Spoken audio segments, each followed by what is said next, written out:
Sa gitna ng isang napakalaking proyekto sa konstruksyon na nagkakahalaga ng milyon-milyong piso, muntik nang tumigil ang lahat. Doon lumapit ang isang 19 na taong gulang na mekaniko na si Monica. Marahang inilapat ang kamay sa nakahintong wheel loader. Kalma niyang sinabi, "Pwede ko bang tingnan ito?" Biglang nagalit ang punong mekaniko sa harap ng lahat. "Sira na yang makinang yan, maliit na Indianang babae. Umalis ka riyan bago ka mapahiya." Natigilan ng mga manggagawa. Tumawa ang engineer ng site habang tuloy-tuloy ang mga insulto. Pero hindi natinag si Monica. Umakyat siya sa loob ng cab ng makina at mahigpit na humiling ng katahimikan. Isang mabilis at simpleng galaw lang ang ginawa niya. Isang kilos na agad nagpawala ng kulay sa mukha ng senior na mekaniko. Nagtinginan ang mga manggagawa sa isa't isa na parang hindi makapaniwala. Napakubo sa gulat ang engineer. Walang nakaintindi kung paano agad naayos ng dalagang ito ang problema. Mainit na mainit ang umagang iyon ng Setyembre. Yung klase ng init mula sa araw ng Amazon na sinusunog ang balat bago pa magsimula ang trabaho at pinapawisan ka na agad kahit hindi ka pa kumikilos. Sa lugar ng konstruksyon ng AC 405 Highway, isang malaking proyekto sa pag-aaspalto ng kalsada na nagkakahalaga ng 47 milyong reais ang muntik ng bumagsak. At lahat yon ay dahil sa isang piraso ng kagamitan, pero hindi ito basta-basta, isa itong halimaw. Isang Caterpillar 950 mm wheel loader.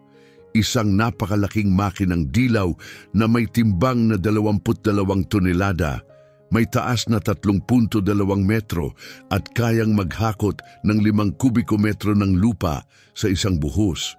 May presyong 1.8 milyong reais at noong araw na iyon, tuluyang tumigil ito sa paggana. Ang Caterpillar C7 diesel engine nito may 6 na silindro at 221 kabayo ay hindi man lang umandar. Walang click, walang ugong, walang panginginig, wala. Isang katahimikang nagsasabing may malalim na sira. Mas masahol pa ang high-pressure hydraulic system nito na nagpapatakbo sa dambuhalang bucket ay parang naging bato, nagyelo sa loob. Para maintindihan ang bigat ng sitwasyon, kung wala ang loader na iyon, titigil ang buong operasyon. Ang makinang iyon ang kabuhayan ng 42 manggagawa, 23 truck driver at 7 engineer. 12 ng pamilya ang umaasa sa patuloy na operasyon nito. Ang kumpanyang Peralta e Reyes ay tumawag na ng 3 eksperto mula Porto Velho, 4 na oras ang layo. Hindi basta-bastang engineer ang mga iyon. May pinag-aralan, may karanasan at may autoridad. Pero iisa ang sinabi nila, tapos na ang loader, hindi na kayang ayusin. Ang tanging solusyon, palitan ang buong makina. Gastos, 380,000 reais. Kayang wasakin ng halagang iyon ang buong budget ng proyekto at magdudulot ng tanggalan ng mga empleyado. Lumaganap ang tensyon at takot sa buong site. Doon dumating si Monica Garcia, 19 na taong gulang pa lamang. Oo, 19. Isang dalagang may katangiang Amazonian, kayumangging balat na lalong pinaitim ng araw. Mahabang itim na buhok na palaging nakatali.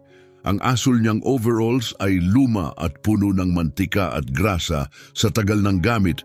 Ang mga leather boots niya ay suot pa rin sa kabila ng kalumaan at dala niya ang backpack na halatang pinagdaanan na ng maraming kwento. Pero sino nga ba siya? Si Monica ay galing sa labas ng Cruzeiro do Sul sa isang payak na lugar na tinatawag na Várzea Alegre. Salat sa pera ang kanyang pamilya. Ang kanyang ina, si Carmen, ay kusinera sa isang pampublikong paaralan. Gumigising tuwing 4:00 ng umaga para magluto ng pagkain para sa 400 bata. At sumasahod lamang ng 1,200 reais kada buwan. Halos wala siyang alaala sa kanyang ama. Umalis ito noong siya ay 3 taong gulang pa lang. Ang nagpalaki sa kanya ay ang kanyang tiyo na si Nando Fernando Garcia Santos. Isang lalaking tinatawag lang ng pamilya na mekaniko lang na para bang walang halaga ang titulo. Pero hindi ordinaryong tao si Fernando Garcia, isa siyang alamat, bagamat nakalimutan na ng marami. Sa loob ng 35 taon, siya ang chief mechanic ng Caterpillar sa kanlurang bahagi ng Amazon. Hindi ito basta-bastang trabaho, pinapanatili niyang umaandar ang mga pinakamasalimuot na makinarya sa mga malulupit na kondisyon, kung saan ang kahalubigbigan ng kagubatan ay nagpapakalawang ng bakal, ang putik ay bumabara sa mga sistema, at ang init ay sumisira sa mga parte. Minsang inalok si Fernando ng Caterpillar Brazil ng mataas na posisyon sa São Paulo, isang trabahong may sweldo na katumbas ng 60,000 reais kada buwan ngayon. Tinanggihan niya. Bakit? Dahil hindi niya kayang iwan ng Amazon o ang kanyang pamilya. Ngayong retirado na ng 8 taon, simple pa rin ang pamumuhay ni Fernando sa parehong lugar kung saan lumaki si Monica. Para sa ibang kamag-anak, parang sinayang niya ang kanyang buhay. Pero iba ang tingin ni Monica sa kanya mula pa nung siya'y 11 taong gulang. Sinundan niya ang bawat trabaho ng kanyang tiyo, pinanood ang bawat galaw, nagtatanong ng walang katapusan at sinipsip ang lahat ng kaalaman na para bang siya ay isang espongha. Para kay Fernando, siya ang estudyanteng matagal na niyang inaasam. Itinuro niya ang lahat. Diesel engines, hydraulic systems, transmission, differential, lahat. Pero hindi doon nagtapos si Monica. Sa umaga, nagtatrabaho siya sa isang maliit na motorcycle repair shop para sa sahod na ₱900 kada buwan. Sa gabi, nag-aaral siya ng diesel mechanics sa Senay. Siya lang ang nag-iisang babae sa klase. Palagi siyang pinagtatawanan, tinatawag ng kung ano-anong pangalan at minamaliit. Hindi siya sumasagot. Masakit, oo, pero mas mahalaga sa kanya ang kaalaman kaysa sa panlalait. Sa sariling oras, pumupunta siya sa internet cafe sa kanilang lugar. Nagbabayad ng ₱2 kada oras para mag-download ng mga technical manual sa Ingles tungkol sa modernong diesel electronics. Gabi-gabi siyang nag-aaral mag-isa, isa-isang isinasalin sa Google Translate ang mga manual. Inaral niya ang tungkol sa ECM modules, pressure sensors, HPCR systems, mga advanced electronics na hindi pa nasusubukan ng kanyang tiyo. Alam ni Monica na ang hinaharap ng mekanika ay digital at naghanda siya para rito. Tinatawag man siyang maliit na Indiana na parang insulto. Pero isinusuot ni Monica ang kanyang pagka-Amazonian bilang simbolo ng karangalan.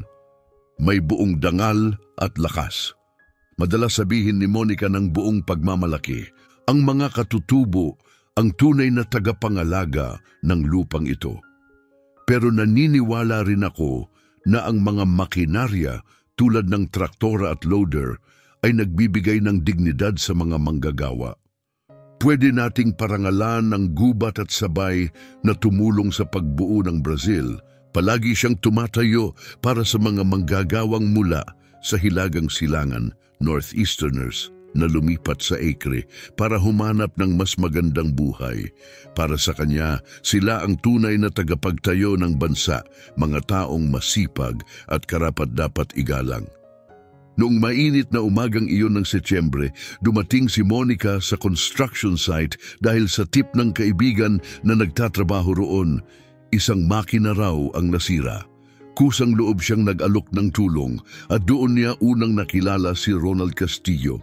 Si Ronald ay 52 anyos at sa lahat ng paraan kabaligtaran ni Monica.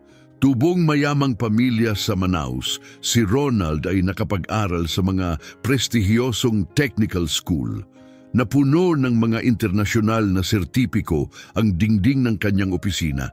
Kumikita siya ng 18,000 reais bawat buwan bilang chief mechanic na partikular na inupahan para sa proyektong ito. Matangkad siya, maputi at ang kanyang bilugang tiyan ay indikasyong hindi niya pinalalampas ang masarap na pagkain. Suot niya ang bagong jumpsuit ng Dix, malinis na cat boots at nagsasalita na parang siya ang laging nasusunod. Ngunit sa likod ng malinis niyang uniforme at malaking sahod, dala ni Ronald ang mas mabigat na pasan. Malalim na pagkiling, prejudice, at emosyonal na kahungkagan. 5 taon na ang nakalilipas, iniwan siya ng kanyang asawa. Tinawag siyang malamig at walang puso. Simula noon, hindi na siya kinakausap ng 3 niyang anak.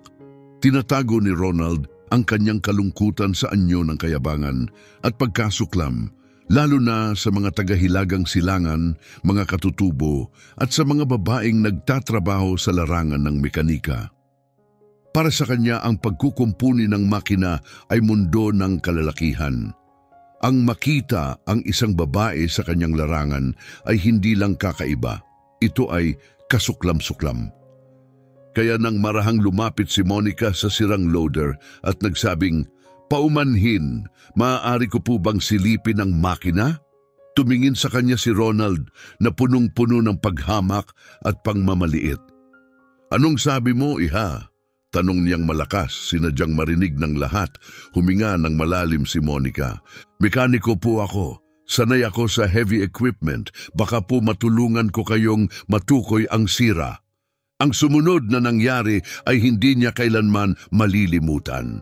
Tumawa si Ronald, malakas, sobra, parang eksena sa masamang palabas. Tumingin siya sa mga manggagawa at nagsimulang pagtawanan si Monica na para bang siya ay nasa entablado. "Narinig niyo yon?" Sigaw niya habang naglalakad paikot. "Itong dalagitang ito, itong maliit na babae, gustong turuan ako ng mekanika? Ako na may 30 taong karanasan? Higit sa 40 manggagawa ang huminto sa trabaho at nagtipon. Mga truck driver, laborer, helper, lahat ay bumuo ng tahimik na bilog. Ang ilan ay bahagyang natawa. Ang iba'y napayuko, nahihiya para kay Monica. "Tingnan niyo ang suot niya," sigaw ni Ronald habang tinuturo ang luma at mansadong jumpsuit ni Monica. "Ganito ba ang itsura ng mekaniko? Para lang siyang galing palengke at ngayoy gustong ayusin ang makinang halos 2 milyong reais ang halaga." Uminit ang pisngi ni Monica pero nanatiling kalmado ang kanyang tinig. "Sir, nag-aalok lang po ako ng tulong. Nag-aral po ako." "Nag-aral?" Putol ni Ronald, may halong pangungutya. "Saan? Maliit na Indianang babae sa isa sa mga talyer sa likod bahay. Ako may Caterpillar credentials mula sa US." 3 engineer na galing sa mga universidad ang nagsabing patay na ang makinang yan at iniisip mong kaya mong gawin ang hindi nila nagawa.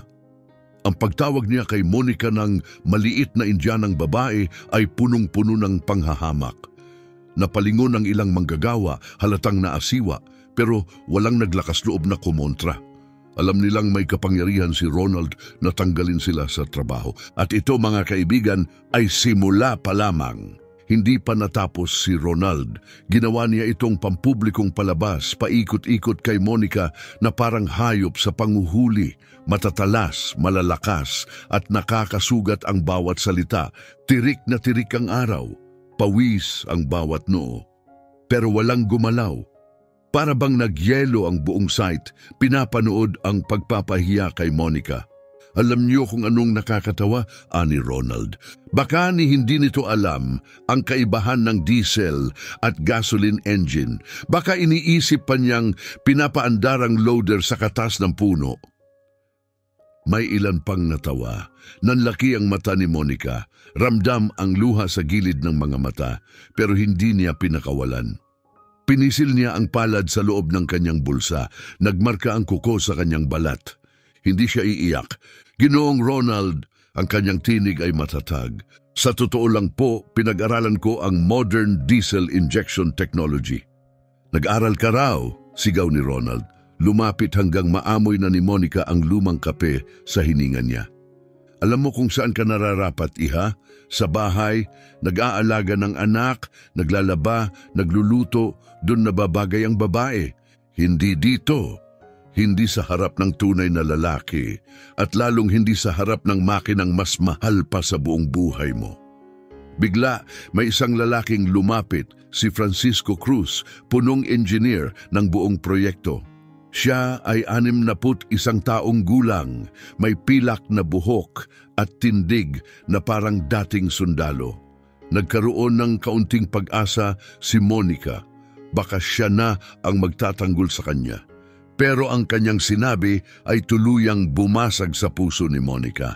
Kailangan niyang matutunan ng lugar niya, Ronald, ani Francisco, na may kasamang tawa. Hayaan mo siyang umalis na may hiya para matuto siya ng leksyon. Parang nawalan ng hangin si Monica. Maging ang pinakamataas sa site ay pumanig kay Ronald. Tumingin siya sa paligid, umaasang may kakampi. Doon niya nakita si Ricardo. Si Ricardo ay 71 taong gulang, tubong Garanhuns, Pernambuco. 40 taon na siyang nasa Acre para magtrabaho. Batik na ng araw ang kanyang mukha at ngayon ay nakakunot ito sa galit. Lumapit siya. "Ginoong Ronald, patawad po pero sobra na kayo," ani Ricardo. Garalgal ang boses na pinatigas ng sigarilyo at dekadang pagtatrabaho. Nag-alok lang siya ng tulong. Hindi niya dapat pinapahiya ng ganito. "Tumahimik ka dyan, matandang hilagang silangang yan," sigaw ni Ronald. "Ano? Gusto mo ring makisali? Isa ka lang tagabitbit ng gamit. Hanggang doon ka lang." Kayong mga taga-hilagang silangan, pare-pareho. Akala nyo dahil naghahanap kayo ng trabaho, may karapatan na kayong makialam. Ikaw at ang babaeng yan, bagay nga kayo, pareho kayong walang silbi. Nanahimik si Ricardo, napahiya, bumagsak ang kanyang balikat. At iyon ang sandaling may nabasag sa loob ni Monica. Hindi na ito tungkol sa kanya. Tungkol ito sa bawat taong inalipusta dahil sa kanilang pinagmulan, kulay, kasarian o kahirapan. Pero hindi pa tapos si Ronald. Bumalik siya kay Monica, naka-cross arms, nakangiting parang demonyo. "Linawin ko lang sa'yo, maliit na Indianang babae," aniya. Ang makinang ito, ang Caterpillar 900 at 50M, ay sinuri na ng 3 engineer. Mga lalaking may diploma mula sa federal na universidad, mga tunay na profesional. At alam mo ba kung anong sabi nila? Patay na ang makinang yan, tapos na, wala nang pag-asa. Patay na talaga yan, maringgit ni Ronald. Yung C7.1 engine na yan, 6 na silindro, 200 at 21 kabayo, wala na. Naiintindihan mo ba yan o gusto mong dahan-dahanin ko pa para sa'yo?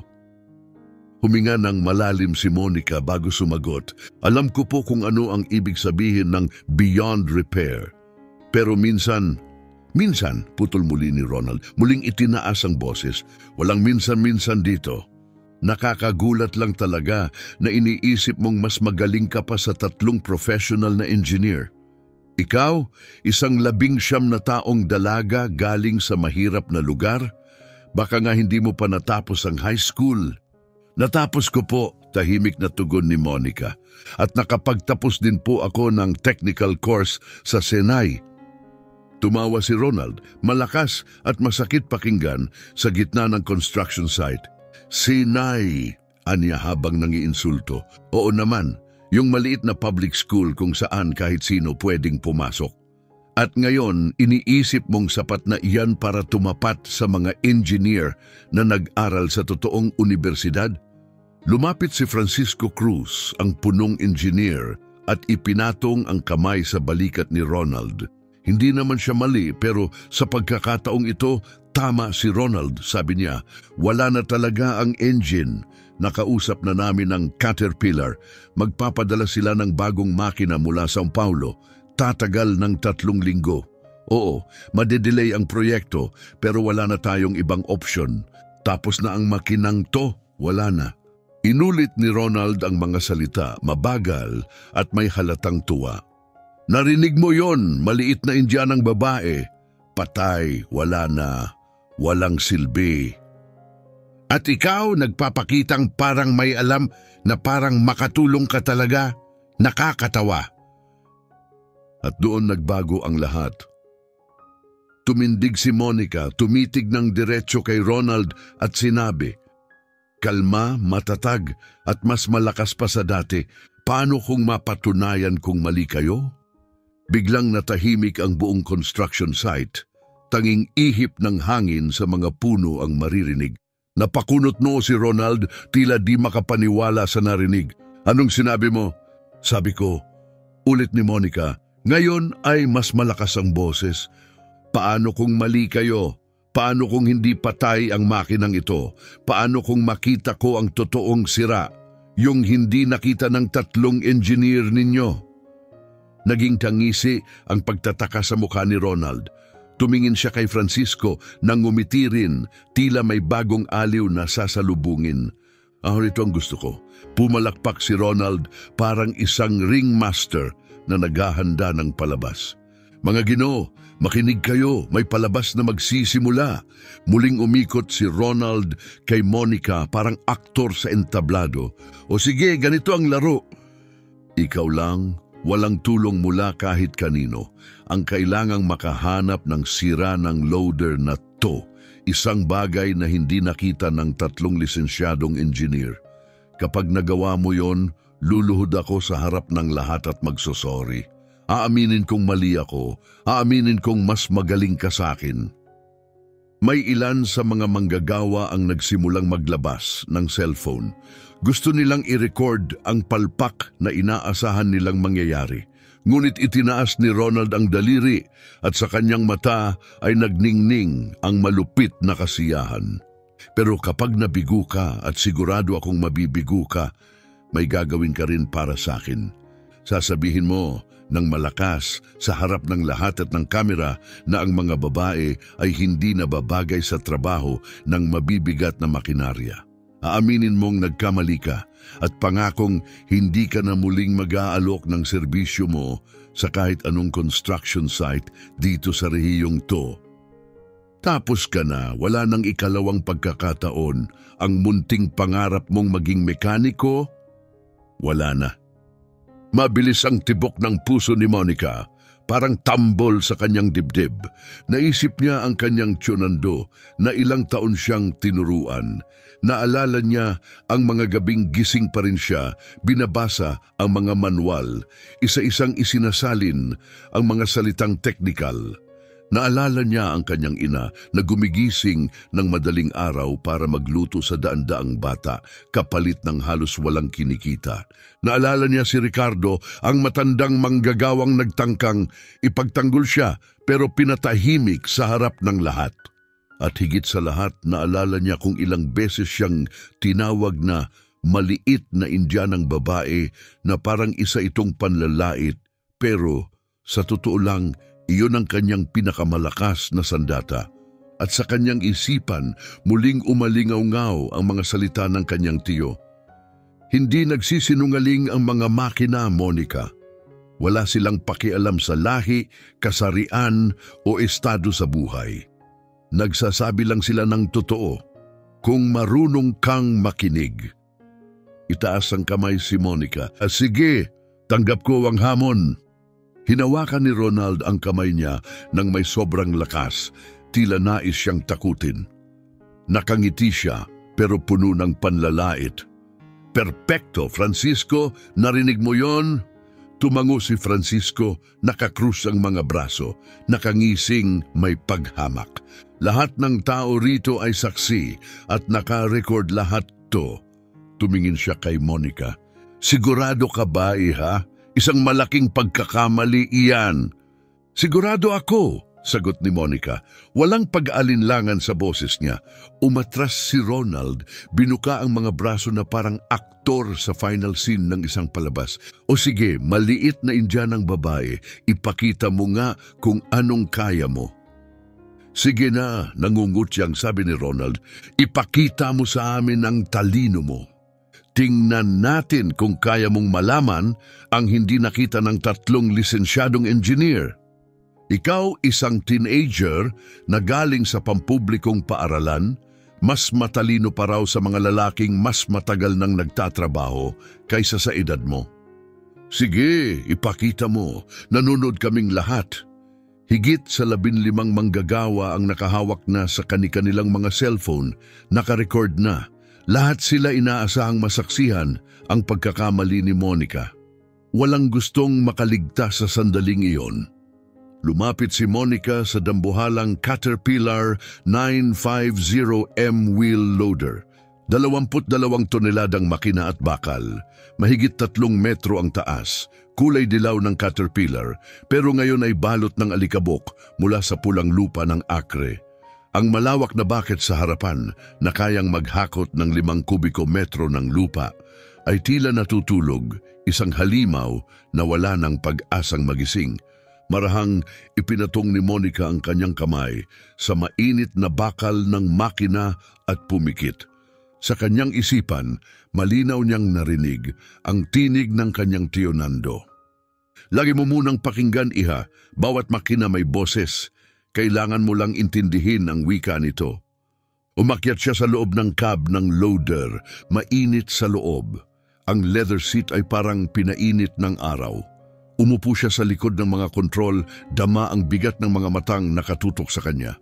Sa ibaba, naroon si Ronald, nakakrus ang mga braso, may mapang-asar ng ngiti, may mga tahimik na halakhak sa mga manggagawa. Katahimikan, sigaw ni Monica mula sa cab. Kailangan ko ng ganap na katahimikan. Tumaas ang kilay ni Ronald at kuno ay nagbigay galang. Narinig niyo siya, mga Ginoo. Hayaan nating magpakitang gilas ang dalaga. Enjoyin natin ang palabas. Tumahimik ang buong construction site. Pinihit ni Monica ang susi ng ignition. Walang tunog, walang click, walang ugong, walang galaw mula sa makina. Sinubukan niyang muli, wala pa rin. Pangatlong beses, wala pa rin. Patay ang makina, pero hindi lang niya ito sinusubukang paandarin. Nakikinig siya, hindi sa tunog, kundi sa kawalan nito, sa mga palatandaan, sa mga clue na hindi nakita ng iba, sa katotohanan na hindi napansin ng 3 engineer, at doon niya ito nakita. Nakita niya ang bagay na hindi napansin ng mga veteranong profesional. Nakita niya ang katotohanang hindi kailanman inisip ni Ronald sa kabilaan ng kanyang yabang at pagpapakitang gilas. Bumaba si Monica mula sa cab ng kalmado. Lumakad siya papunta sa gilid ng loader at binuksan ang malaking kompartamento ng makina kung saan naroon ang C7.1 diesel engine. Ang kanyang mga mata, matatalas, sanay at nakatutok ay sinaliksik ang maze ng mga pyesa, kable at tubo. Ang parehong mga matang nilait ni Ronald, ilang minuto lang ang nakaraan, ngayon ay unti-unting lumalapit sa katotohanan.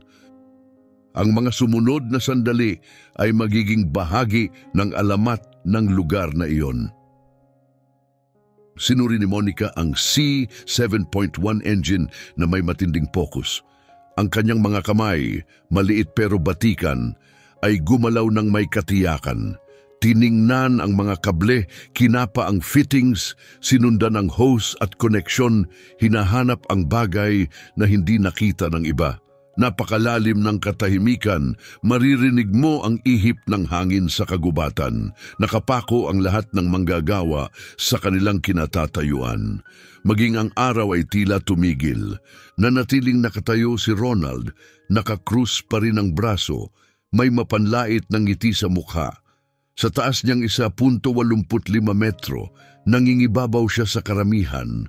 Maputi, may matatalas na tampok na Europeo. Palagi niyang sinisiguro na alam ng lahat ang kaibahan niya. Si Ronald Castillo ay isinilang sa Rio de Janeiro, anak ng mga imigranteng Italyano mula sa rehiyong Veneto na lumipat sa Brazil noong dekada 60. Ang kanyang lolo, si Giuseppe, ay dating mekaniko ng barko sa pantalan ng Rio. Lumaki si Ronald na pinupunuan ng kwento tungkol sa superioridad ng Europa, kung paanong ang mga Italyano ay naging haligi ng makabagong Amerika.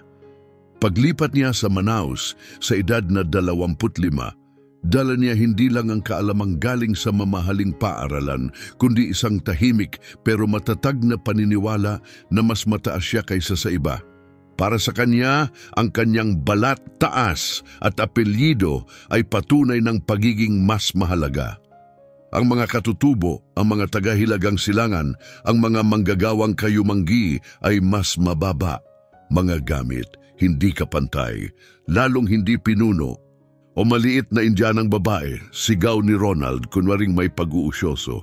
Nahanap mo na ba ang sikreto o na-realize mong katawa-tawa lang pala to? Hindi sumagot si Monica. Abala na siya sa high-pressure fuel injection system. Ang kanyang mga kamay ay nasa rail components. Ang tatlong engineer na tumingin sa makina noon ay nakatuon lamang sa HP3 injection pump. Iniisip na ito ang may sira. Sinukat nila ang pressure, nilinis ang linya, pinalitan ang filter at binuksan ang pump casing. Lahat ng mechanical ay gumagana kaya idineklara nilang patay na ang makina. Pero si Monica iba ang tinahak. Hindi lang niya tinitingnan ang mechanical.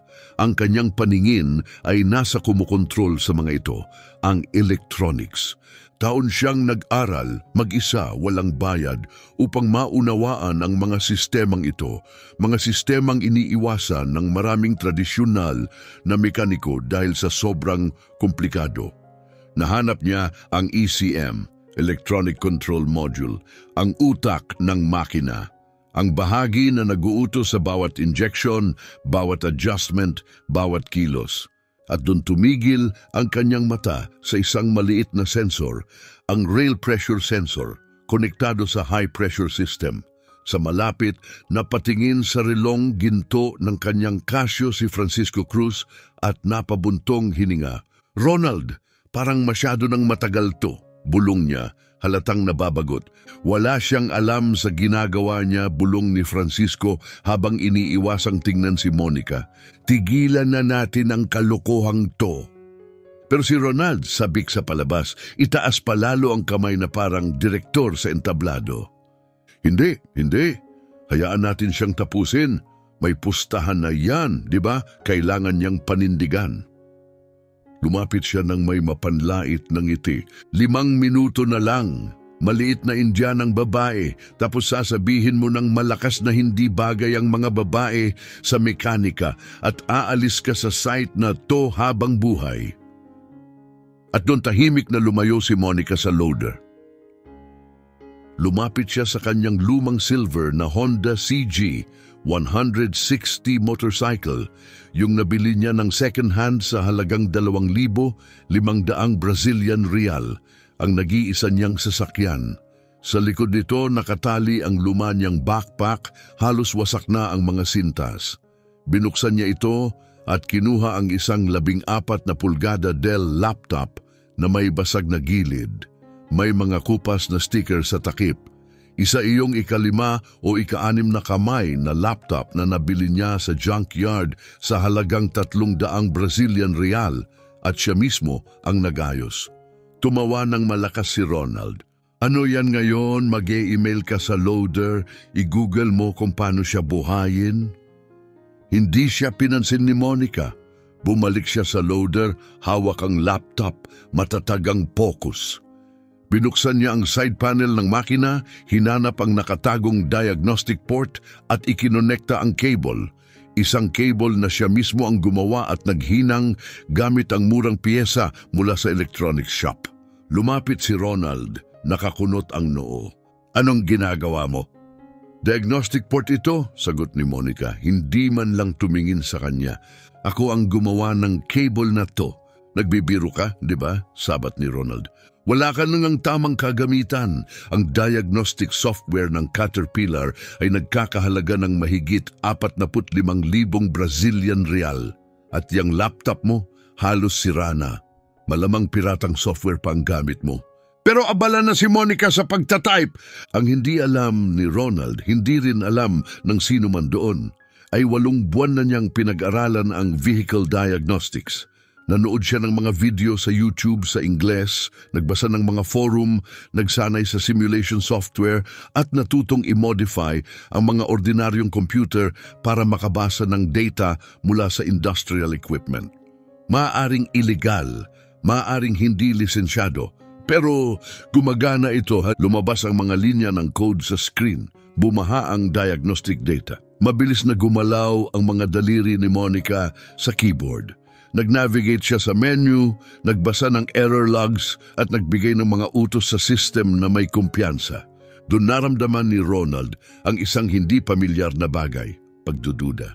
Hindi mo dapat kayang gawin yan, sabi niya, masyadong malakas. Wala kang pahintulot mula sa Caterpillar para buksan ang system na yan. Nanatiling nakatitig si Monica sa screen. Hindi ko kailangang humingi ng permiso para magbasa ng error codes, sabi niya ng kalmado. Lahat ng tunay na mekaniko ay ginagawa yan bago sabihin na patay ang makina. Diretsyong tama sa puso ni Ronald. Naging bato ang kanyang mukha. Makinig ka. Nahanap ko na, sigaw ni Monica at sa unang pagkakataon, ang kanyang tinig ay hindi depensa kundi kumpiyansa. Ipinakita niya ang laptop sa lahat. Kumislap ang pulang error code, PNT092. Ano yan? Tanong ni Francisco, lumapit nakakunot ang noo. Tumayo ng tuwid si Monica at huminga ng malalim. Ito na ang kanyang sandali. Hindi mekanikal ang problema, panimula niya, kalmado, pero may autoridad. Akala ng mga engineer na sira ang high-pressure fuel pump, kaya inakala nilang patay ang makina. Mali sila, maayos ang pump, gumagana ito ng perpekto. Imposible, sigaw ni Ronald. Sinubukan nila lahat, sinukat ang pressure, binuksan ang pump mismo. Tiningnan siya ni Monica, tuwid ang paningin. At wala ni isa sa kanila ang nagkabit ng diagnostic system para i-check ang electronic faults. Hindi nila sinuri ang utak ng makina. Itinuro niya ang code sa laptop. Code P092. Ibig sabihin, fuel rail pressure sensor circuit. Low input. Sa madaling salita, may sira ang sensor na sumusukat sa fuel pressure. Tahimik si Ronald, pero ang mga manggagawa ay nagsimula ng lumapit, interesado. Gumagamit ang makinang ito ng HPCR system, High Pressure Common Rail, paliwanag ni Monica. Ang sensor ang nagbibigay ng reading sa ECM, Engine Control Module. Kung mali ang reading, hihinto ang buong sistema. Lumakad siya pabalik sa makina at itinuro ang isang maliit na piyesa sa likod ng metal piping. Itong sensor na to, Caterpillar part number 323,164 ang nagmomonitor ng pressure ng fuel rail. Ang engine na ito ay umaandar sa 1,600 bar, mahigit 23,000 PSI, sapat para hiwain ang bakal, kaya mahigpit ang safety protocols ng ECM. Bumalik siya sa laptop at tinapik ang screen. Ang sensor na to ay nagbibigay ng maling reading. Ayon sa computer, iniisip nitong ang pressure ay 2,400 bar. May ilang manggagawa ang napabulalas.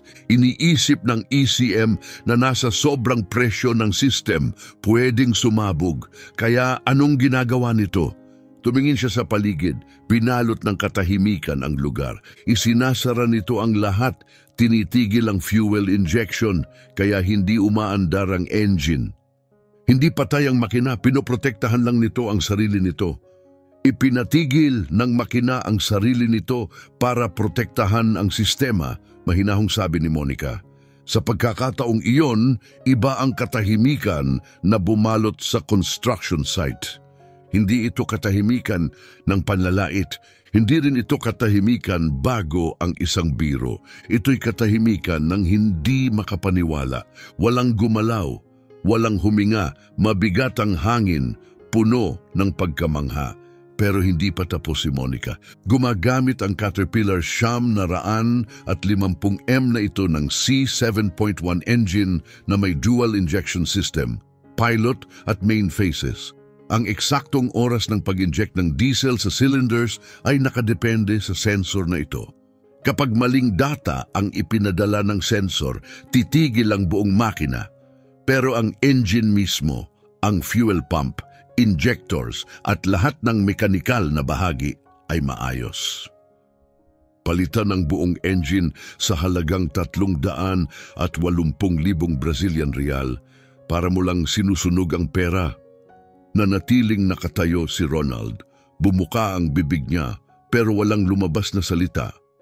Magkano ang sensor na iyan? Tanong ni Francisco. Ngayon ay wala ng bahid ng yabang ang boses.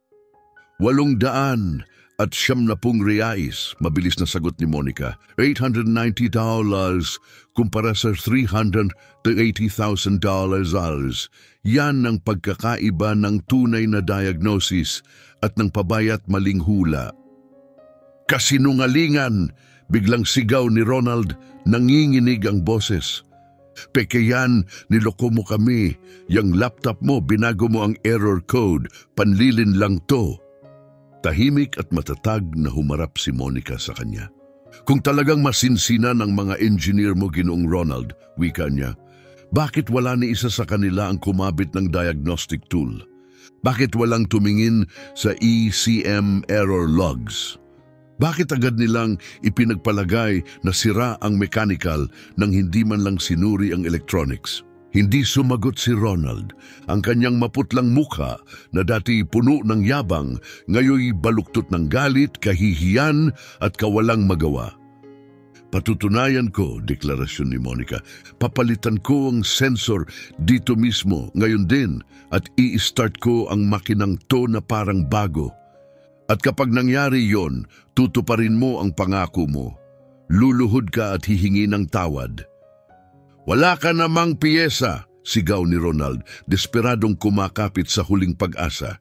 Pero ngayon lang muli, ngumiti si Monica, hindi malapad ng ngiti, isang maliit pero kumpiyansang kurba sa labi, sapat para malaman mong sigurado siya. Lumakad siya papunta sa kanyang motor, binuksan ang backpack at kumuha ng maliit na kahon ng Caterpillar. Nakalimbag sa label, part number 323164.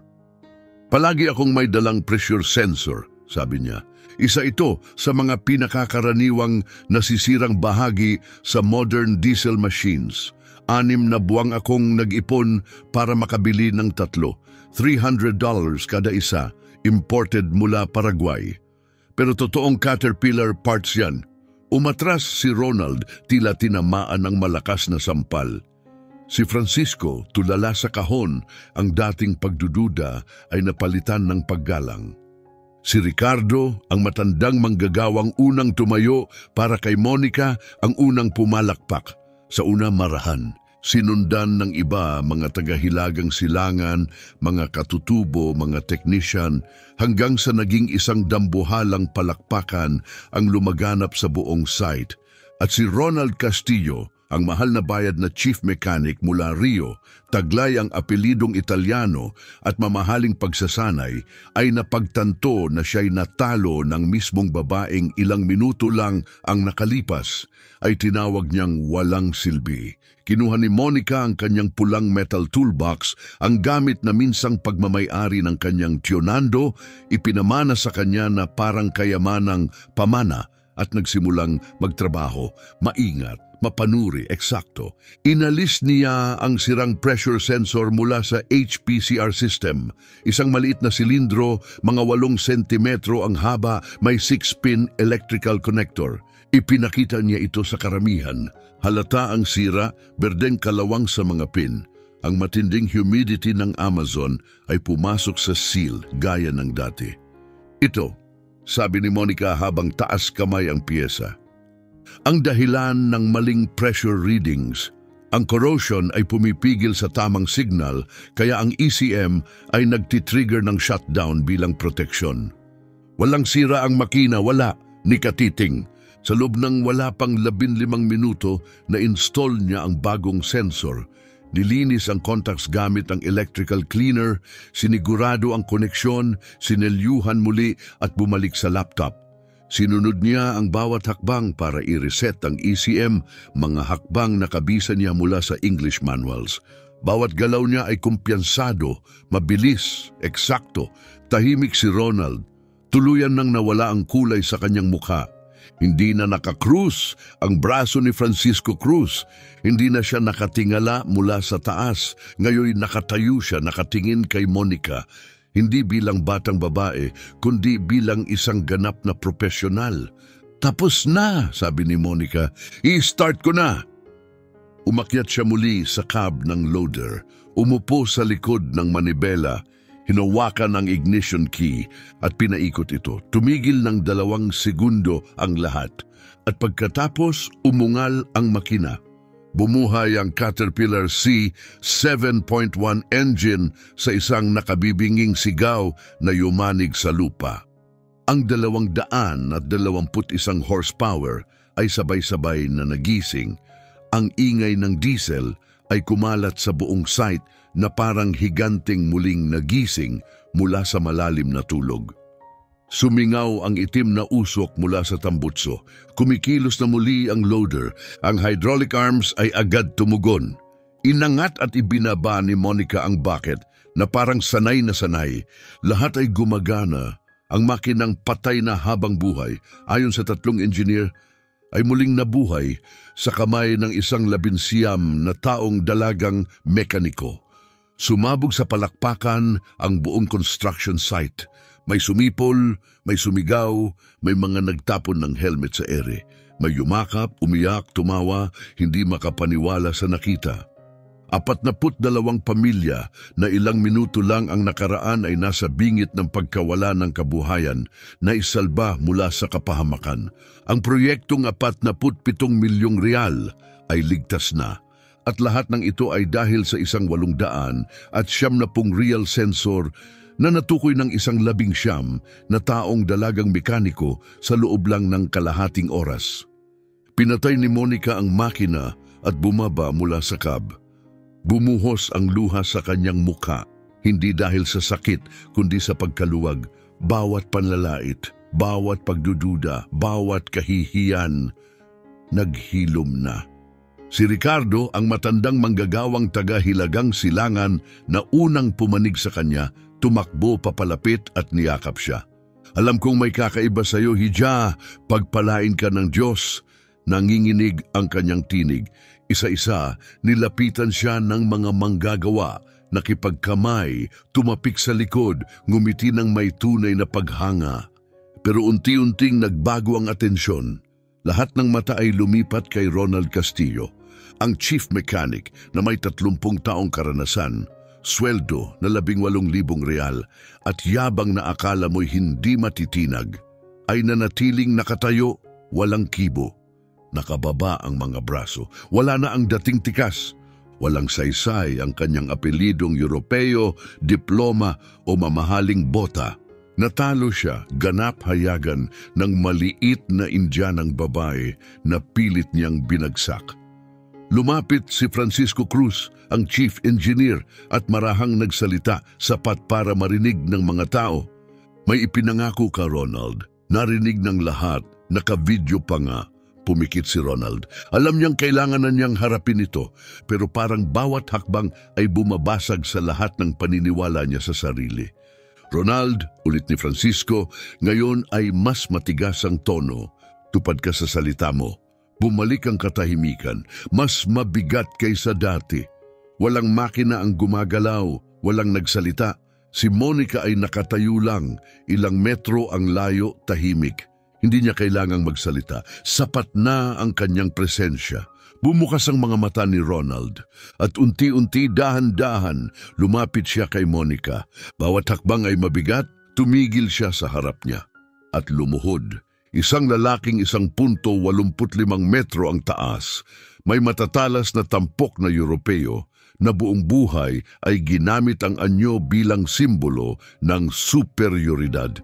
Ngayon ay nakaluhod sa harap ng isang batang babaeng katutubo na kanyang minaliit, ininsulto at binastos. Ako'y humihingi ng tawad, aniya, putol-putol ang boses. Nagkamali ako, lubos akong nagkamali. Ngunit bago pa niya maituloy, may biglang umaling-aungaw na tunog ng makina. Isang asul na 1,978 VW Beetle, may kupas at kalawang, ay pumasok sa site. Uubo-ubo ang makina sa bawat ikot. Sa likod ng manibela, isang matandang lalaki, maliit, payat, puting-puti ang buhok. Suot ang lumang coverall na halos hindi mo na makilala ang dating kulay. Ito ay si Fernando Garcia Santos, si Tio Nando. May tumawag sa kanya kanina pa, sinabihan siya sa nangyari kay Monica. Nagmadali siyang pumunta gamit ang kanyang lumang Beetle. Mabagal pero determinado. Pagdating niya, tumigil siya sa gitna ng tagpo. Si Ronald ay nakaluhod. Si Monica ay umiiyak. Ang loader ay umaandar sa background at naintindihan niya ang lahat kahit walang sinabing salita. Sa una, walang nakapansin sa kanya. Para lang siyang isa sa mga karaniwang matanda. Baka lolo ng isa sa mga manggagawa. Pero napalingon si Ricardo. Nakita niya ang matanda, natigilan, bumuka ang bibig, tumayo ang balahibo. Hindi pwede, bulong niya. At biglang sigaw, Diyos ko, sa langit, si Fernando Garcia yan. Nandito si Fernando Garcia. Umalingaw-ngaw ang pangalan sa buong site. Ang mga veteranong manggagawa, yung mga dekada nang nasa industriya, napalingon, napakunot ang noo, at biglang napatulala. Mula pagkalito, naging pagkagulat, hanggang sa paggalang, si Fernando Garcia, sigaw ng isang excavator operator sa edad na 50 taon ang nabitawan ng kanyang lunchbox at tumakbo papalapit. Ginoong Fernando, kayo ba talaga yan si Mr. Fernando ng Caterpillar? Si Nando Garcia, sigaw ng isa pa, ang alamat siya nga. Napakunot ang noo ni Francisco Cruz. Sino si Fernando Garcia? Tanong niya. Tumingin sa kanya si Ricardo, parang hindi makapaniwala. Sino si Fernando Garcia? Engineer, seryoso ka ba? Sir, kung totoo ang respeto mo sa makinarya, dapat kilala mo siya. Lumapit si Fernando sa karamihan. Bahagyang tumango, kumaway, mahinahon, mapagpakumbaba. Hindi siya sanay sa atensyon. Ginugol niya ang buong buhay sa likod. Nagtatrabaho ng totoo, walang hanap na papuri. Pero hindi papayagan ni Ricardo na palampasin ito. Ang lalaking ito, aniya, ang pinakamagaling na mekaniko sa buong Western Amazon. Noong dekada 90 habang ang isang buong minahan ng ginto ay nasa 300 kilometro mula sa pinakamalapit na fuel station, siya lang ang nagpapatakbo ng 40 Caterpillar machines. Mag-isa. 300 kilometro mula sa tulong. Lumapit si Roberto, isang veteranong manggagawa. Kasama ko si Mr. Fernando noong 77. Sa gitna kami ng kagubatan, malapit sa Sena Madureira, nasira ang isang 320 D-excavator, buong hydraulic system, bagsak, walang piyesa, walang tools, huminto siya. At si Mr. Fernando gumawa ng bagong hydraulic pump gamit ang scrap mula sa lumang truck. Gumawa siya ng pump mula sa wala. Tumakbo pa ng 6 na buwan ang makinang dati inakalang wala ng pag-asa. Gamit lamang ang pansamantalang hydraulic pump na ginawa ni Fernando gamit ang sariling kamay. Kalaunan, inalok siya ng Caterpillar Brazil ng isang prestihiyosong posisyon, Chief Engineer sa São Paulo. Ipinagpatuloy ni Ricardo ang kwento. Puno ng paggalang ang tinig. Inalok siya ng sweldo na kung ngayon mo titingnan ay nasa 60,000 reais kada buwan. At alam niyo ba ang sagot niya? Tumanggi siya. Sabi niya hindi niya iiwan ang Amazon, hindi niya iiwan ang pamilya o ang lupang kumuupkop sa kanya. Namula si Fernando, nakatayo sa gitna ng karamihan, nahihiya sa atensyon. Grabe naman kayo, mahina niyang sabi. Ginawa ko lang ang trabaho ko. Trabaho? Halos pasigaw na sambit ni Roberto. Mr. Fernando, 3 beses mong sinagip ang trabaho ko. 3. Habang ang lahat ay sumusuko, ikaw ang palaging may sagot. Hindi mo kami iniwan. Nanatiling nakaluhod si Ronald, pero ngayon nakatingin siya kay Fernando na parang nakakita ng multo. Doon lang niya lubusang naunawaan ang kanyang pagkakamali. Ang babaeng sinubukan niyang lait-laitin sa harap ng lahat ay hindi lang basta may talento. Siya ang estudyante, ang tuwirang tagapagmana ng isang buhay na alamat. Lumapit si Fernando kay Monica. Maingat na ipinatong ang kamay sa balikat niya. Ayos ka lang ba, iha? Bumagsak si Monica sa kanyang bisig, humahagulhol. Nagawa ko po, Tito Nando, talagang nagawa ko. Alam kong kaya mo, mahina niyang tugon, puno ng pagmamahal at pagmamataas. Alam ko mula pa noon, pagharap ni Fernando sa karamihan, mahina ang kanyang tinig, pero parang kulog ang dating. Hindi niya kailangang sumigaw upang marinig. Ang batang ito, hindi lang basta natuto sa akin, panimula niya. Nilampasan niya ako. Naintindihan ko ang lumang sistema, mga mechanical na pump, hydraulics, ang klasiko. Pero itong mga makabagong makina, may computer, sensor, module at diagnostics. Siya ang nagturo sa sarili niya niyan. 2 taon siyang gising sa gabi, nagbabasa ng English manuals. Mga aklat na ako mismo hirap intindihin. Habang tinatawag ninyong mangmang, siya'y nag-aaral ng electronics na iniiwasan pa nga ng maraming lisensyadong engineer. Tumingin siya sa umaandar na wheel loader sa likuran, isang patutuo sa tagumpay ni Monica. At higit pa sa kaalamang teknikal, naiintindihan ng batang ito ang mga tao. Iginagalang niya ang madalas na hindi pinapansin. Mga katutubo, tagahilagang silangan ang mga manggagawang bumubuhat sa bansang ito. At alam rin niya na ang makina ay hindi kaaway. Ito'y kasangkapan sa dignidad, sa hanap buhay, na ang paggawa ng kalsada ay hindi laging pagsira sa gubat, kundi pagbibigay ng kinabukasan sa mga pamilya. At ang ganung karunungan ay hindi itinuturo ng kahit anong diploma.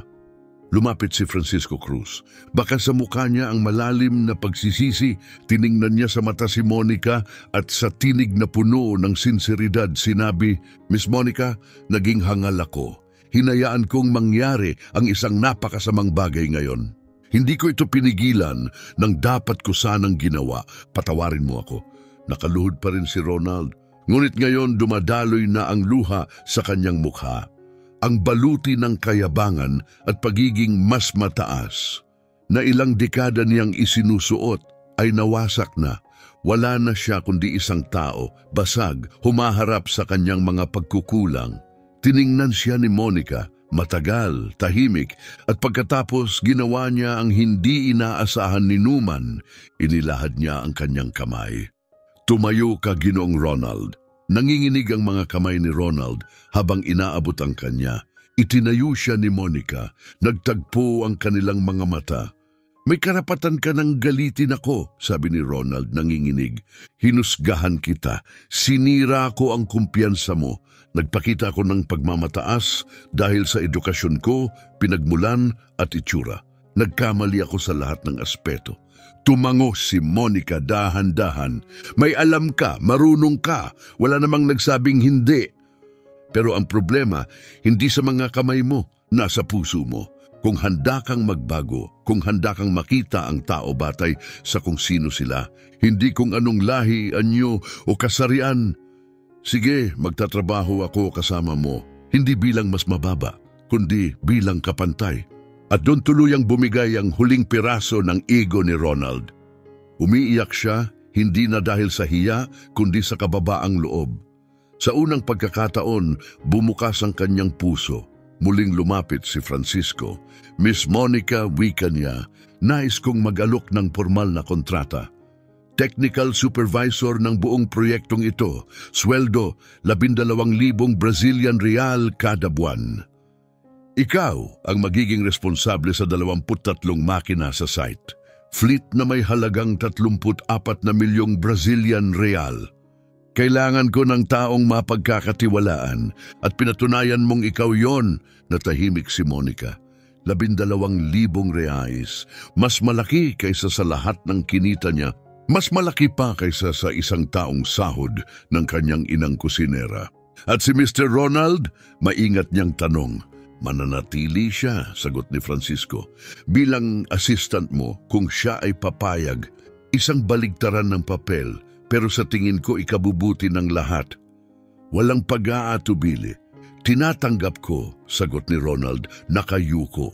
Sa mga oras matapos ang pagkumpuni, magkasamang nagtrabaho sina Monica at Ronald. Unang pagkakataon nilang naging magkapanig. Sabay nilang sinuri ang buong diagnostics ng Caterpillar, 950 M, tiniyak na lahat ng sistema ay maayos. Ang makinang minsang tinawag na wala ng pag-asa, ngayoy umaandar na parang bagong-bago. Kabuuang halaga ng pagkukumpuni, 890. Isang sensor, kung ikukumpara sa 380,000 Brazilian real para sa pagpapalit ng buong makina, napakalaki ng natipid. Pero higit pa roon, ang buong proyektong 47 milyon na real ay naligtas. 42 manggagawa, 23 truck driver, lahat ay nanatiling may trabaho. At lahat ng ito ay dahil sa tumpak na diagnosis ng isang batang babae na halos lahat ay binastos, binaliwala o minaliit. 10 buwan ang lumipas. Sa ilalim pa rin ng araw ng Amazon, sa parehong construction site sa Cruzeiro do Sul, malaki na ang nagbago. Si Monica Garcia, ngayon ay 20 taong gulang, ay naglalakad ng may tiwala sa sarili sa site. Suot niya ang malinis at opisyal na Caterpillar coverall, naka-steel toe boots at bitbit ang high-end diagnostic tablet na konektado sa mga makinang siya na ngayon ang namamahala. Siya ang pinakabatang technical supervisor sa kasaysayan ng Peralta Reyes. Namamahala sa fleet ng makinarya na nagkakahalaga ng milyon-milyon. Kasama niyang nagtatrabaho si Ronald Castillo, dating kalaban, ngayoy kanyang technical assistant. Ang pagbabaliktad ng papel na sana'y nakakahiya para sa isang tulad ni Ronald ay naging kanyang paghilom. Nagbago si Ronald, nakipag-ayos sa kanyang 3 anak na ngayon ay madalas nang bumisita sa kanya sa Acre. Madalas niyang sabihin, "Hindi lang makina ang inayos ni Monica, ako rin." Nabuo ang ugnayan nila na parang magkapatid. Si Monica ang nagtuturo ng modernong sistema. Si Ronald ang naghahatid ng karunungan mula sa dekadang karanasan. Sila ngayon ang isa sa pinakamabisang tandem ng kumpanya. Ngunit ang pinakamatinding pagbabagong naganap ay malapit lang. Sa lupaing katabi ng site, nagtayo ang kumpanya ng bagong training center. 400 square meters of classroom, workshop bays, and hands-on equipment. Sa harap nito, isang malaking karatula ang nakapaskil. TON program, pagsasanay sa mekanika ng mabibigat na makinarya. Sa wakas, binigyang parangal si Fernando Garcia Santos, si Tio Nando.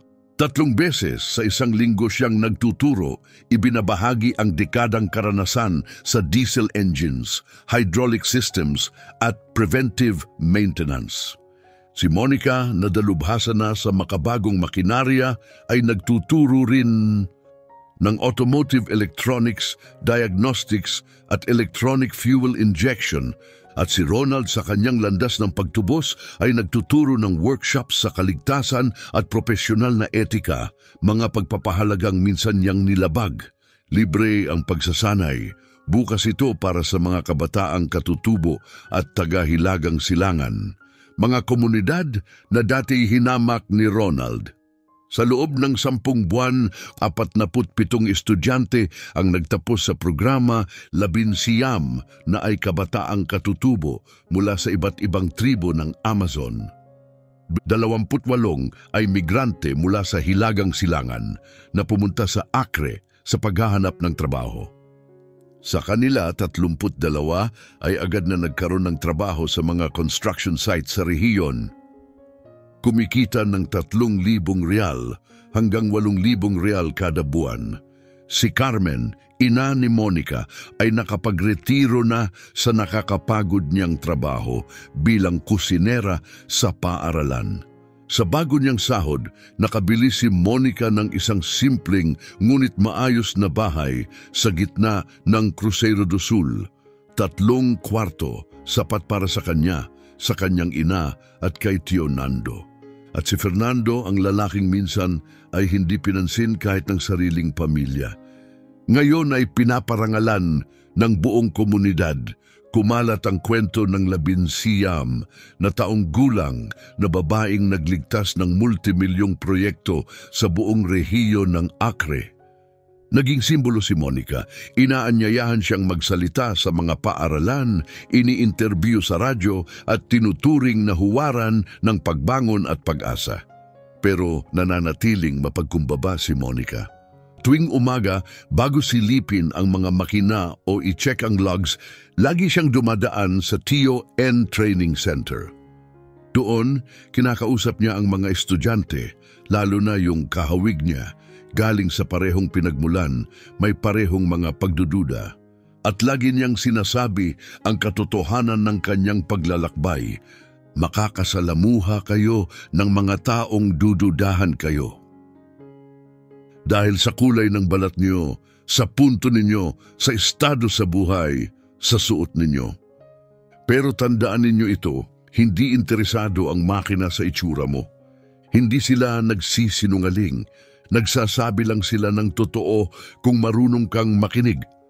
At kapag napatunayan ninyo ang sarili ninyo, kapag ipinakita ninyo ang halaga ninyo sa pamamagitan ng kaalaman at dedikasyon, yung mga taong nilait kayo, mapipilitang rumispeto. At ang ilan sa kanila, tulad ni Ginoong Ronald, ay magbabago habang buhay. Sa likod ng silid, tahimik lang na nakatayo si Ronald at madalas may luha sa kanyang mga mata kapag naririnig niya ang mga salitang iyon. Hindi niya kailanman malilimutan ang araw na ang kanyang kamangmangan halos magwasak ng kumpanya, halos magtanggal ng 12 ng trabaho, at halos wasakin ang sarili niyang kaluluwa. At ang Caterpillar 950M, ang makinang tinawag nilang patay, buhay pa rin. Mahigit 3,000 oras ng operasyon simula noong inayos ni Monica. Patuloy na naghuhukay, patuloy na bumubuo ng kalsada, patuloy na tumutulong sa paghubog ng kinabukasan ng Acre. Hindi na ito basta makinarya, isa na itong simbolo. Isang monumento sa katotohanan na ang pinakamahal na pagkakamali sa buhay ay ang maliitin ang isang tao dahil sa pagkiling o paghusga. At si Monica Garcia, ang tahimik, kayumangging dalaga na minsang tinawag na ignorante, ay nagpatunay sa buong rehiyon na walang kulay ang kaalaman, walang kasarian, walang antas sa lipunan. Ang tunay na kaalaman ay nagsasalita lamang ng katotohanan.